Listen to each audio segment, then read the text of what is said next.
Começamos essa edição do Agricultura BR falando sobre o desenvolvimento das lavouras de soja e vamos começar falando a respeito do estado do Paraná.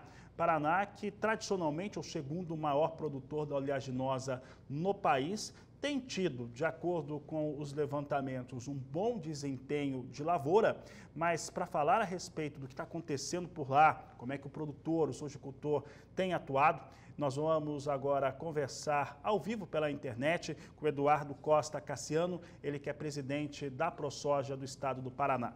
Eduardo, obrigado pela sua participação aqui no Agricultura BR, no canal do Boi. Como é que a ProSoja tem avaliado o desenvolvimento até o momento da safra 2022-2023 da soja? Boa tarde, seja bem-vindo. Boa tarde, Fabiano. Boa tarde, telespectadores. Fabiano, esse ano aqui no Paraná é um ano bem típico do fenômeno Laninha, né? As chuvas, tem regiões que estão chovendo muito bem, tem tido bons volumes de chuvas, inclusive nesta semana já ocorreram chuvas ontem, na semana passada também, e tem algumas regiões que essas chuvas não têm chegado, né? Essas chuvas têm caído com menor intensidade, algumas também não têm caído nessas regiões. Essa região mais afetada aí pelo fenômeno Laninha seria a região sudeste, né? Um pouco para frente de Cascavel, alguma região ali, Toledo, Palotina, Guaíra, aquela região beira-lago. É uma região de um calor muito quente, né? Porque é uma região, essa região da beira-lago é uma região mais baixa, né? Ali beira do Lago de Itaipu, mas nada se comparado ao que ocorreu no ano passado, né? Tivemos a maior seca da história aqui no Paraná, tivemos uma quebra histórica de produção aqui no Paraná, e esse ano vai haver alguma frustração nessas regiões onde as chuvas não chegaram, mas menor do que ocorreu no ano anterior. Lembrando que essa safra desse ano é uma safra sui generis, né?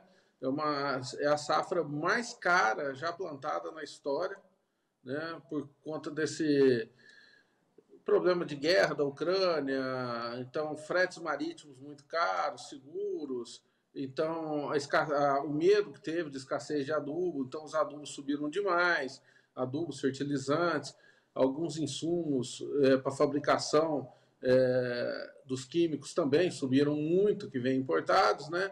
Então essa safra realmente é uma safra que custou muito caro.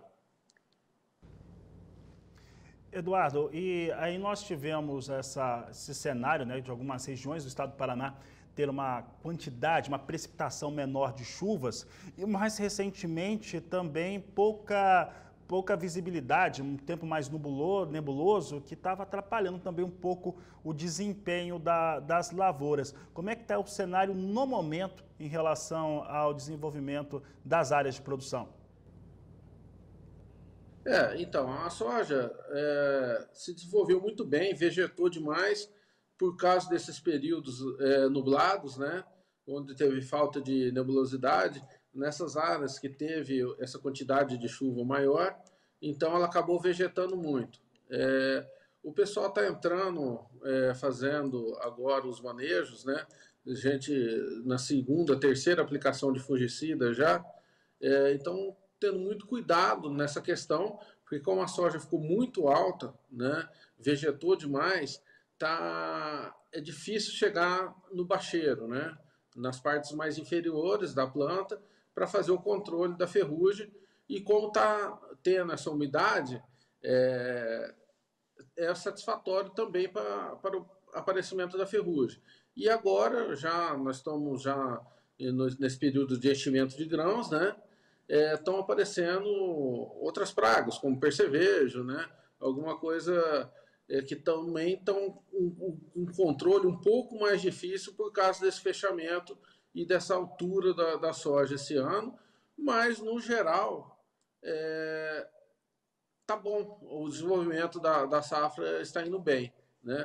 Esperamos aí que dê uma semana agora, nós temos uma previsão de poucas chuvas para essa semana, né?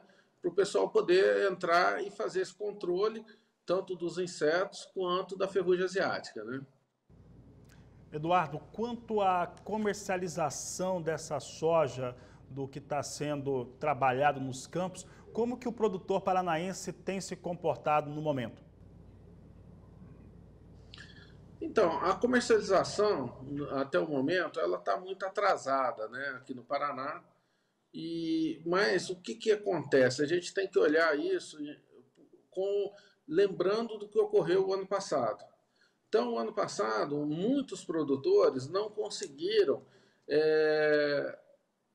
saldar os seus contratos, né, de soja, que eles já tinham feito o contrato o ano passado com as cooperativas e não conseguiram cumprir esses contratos porque realmente não tiveram produto para isso, né? O produto, quando o pouco que teve, a qualidade não foi boa, né? Então as cooperativas também não quiseram receber ou com um desconto muito grande e as próprias cooperativas propuseram a passar esses contratos para saldar eles esse ano, né? Então, essa comercialização está atrasada por causa disso, que já nós temos os contratos do ano passado para serem cumpridos nesse ano agora, e o pessoal, como é um ano de laninha, né? A expectativa era que poderia ter um problema climático parecido com o do ano passado, né?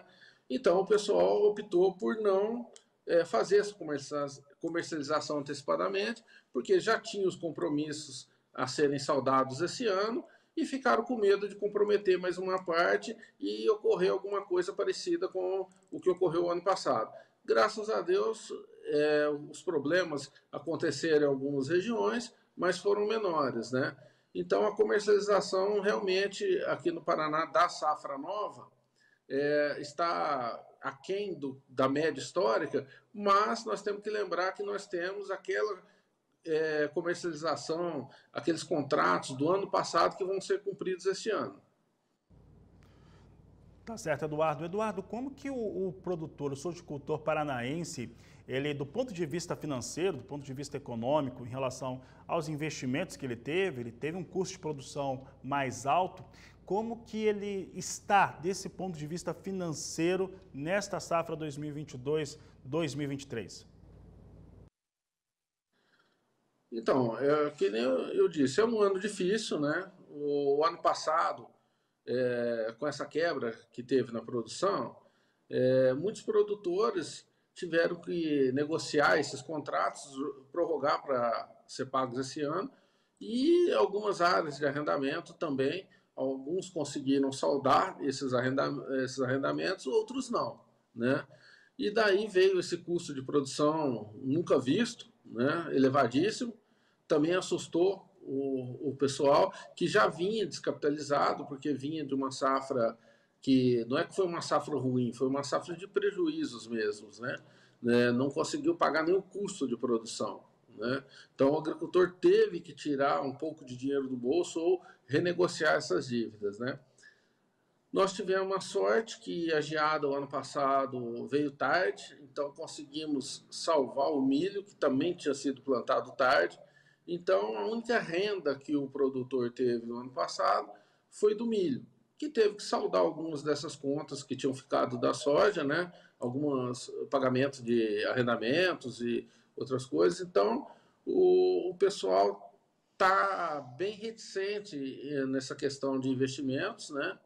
Justamente por causa dessa quebra de safra passada que ficou todo mundo sem a renda, só acumulando algum prejuízo que foi pago pelo milho. Daí o milho também não deixou um resultado financeiro, mas que a soja tinha deixado um resultado negativo, um débito, né? Então conseguiu saldar esse débito e ficou mais ou menos no 0 a 0, né?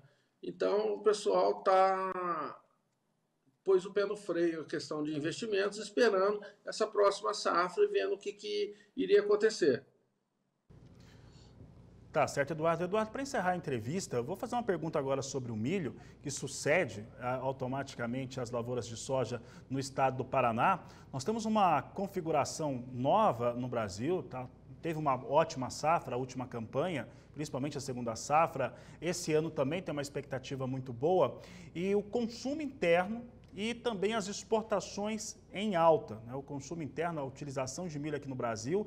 E depois que milho começou a entrar na China, nós estamos com registros de recorde para os embarques, né? E expectativas também. Recentemente, o Departamento de Agricultura norte-americano está apontando para 46 milhões de toneladas as exportações brasileiras. Como é que o produtor no Paraná tem visto essa abertura de possibilidades em relação ao cereal, principalmente?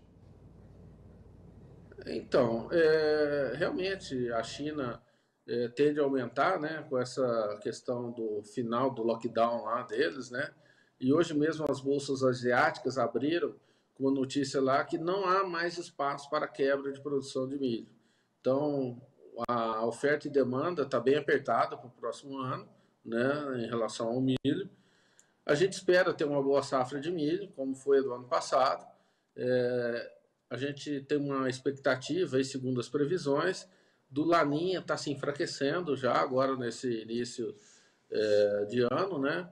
E para a primavera já há uma possibilidade que vai aumentando de ter um El Niño, que para o sul do país é uma coisa muito boa, que daí aumentam as chuvas, né? E a temperatura também aumenta um pouco, e isso diminui a incidência da geada, né? Então, esse ano conseguimos plantar dentro da época certa a soja, então o milho também vai vir para a época normal de plantio. O ano passado tivemos atraso no plantio já por decorrência da falta de chuva e, consequentemente, atraso no plantio do milho. E esse ano nós conseguimos plantar a soja dentro da época ideal e vamos conseguir plantar o milho dentro da época ideal. Então, esperamos que tenhamos uma produtividade, se tudo correr bem, inclusive melhor do que do ano passado. Mas temos uma previsão ainda, porque nem foi plantado ainda isso, e temos a ocorrência de cigarrinha, que vem aumentando ano a ano. Isso daí é uma praga que se tornou, hoje, se não a mais importante, a segunda mais importante do milho aí.